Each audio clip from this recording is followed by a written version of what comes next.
We're now into March, and Kim, we're only about 4 months away from when the combines are going to be rolling. What's it going to take financially for producers to make it to the finish line?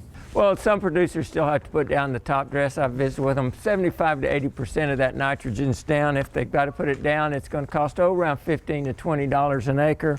They need to scout their fields. If they need a fungicide, it's going to cost $10 to $20 an acre on that. Harvesting, they estimate that around 30 to 35. So if you take a midpoint of all of those, it's about $65 an acre left with the nitrogen. And if you got 40 bushels per acre, that's a break even or an additional cost of about $1.63. Now some fields may have broadleaf problems in there that they have to come and spray, and if they have to do that, that costs somewhere around $15 an acre. With all of those numbers and the price of wheat where it has been, can producers make a profit? Well, I don't know if they can afford not to do these procedures if they need it. They're either wheat producers or they're not, and if they produce wheat, they need to produce a quality product. And if to do that, they've got to put down the nitrogen, and they've got to put down the fungicides and use the resources. In other words, are they going to manage that crop or not? Right. Now, what should they do there? They've definitely got to scout the fields. If they need the fungicides, they got to get it down early. They can't wait till they see somebody else do it. Said, whoops, I need to get on that list. By then it's too late. So they got to manage if it's needed.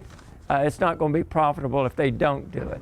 Now, looking into Kim Anderson patented crystal ball for wheat prices, what do you think the price of wheat will be, say, in late June, early July?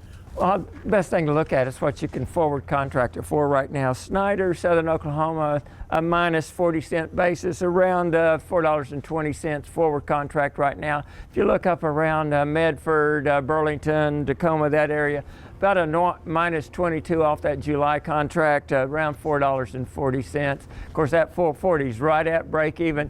I think if they got test weight and protein, they're probably going to have a higher price than that. And going back to the early part of the interview, do you think that there is that management practice in there where producers can still make a profit off of that price of forward contracted wheat? Well, I like the research that Dr. Arnell's done on the green strips and on the applying the nitrogen timely to get that protein. And if you look at that protein premium from ordinary wheat around 11 protein to say 12.4, you got about a 50-cent premium for that protein right now. So yeah, I think that management can pay off if you do it right and get the timing in there. So you're either a wheat producer or you're not. That's exactly correct. Dr. Kim Anderson, grain marketing specialist here at Oklahoma State University.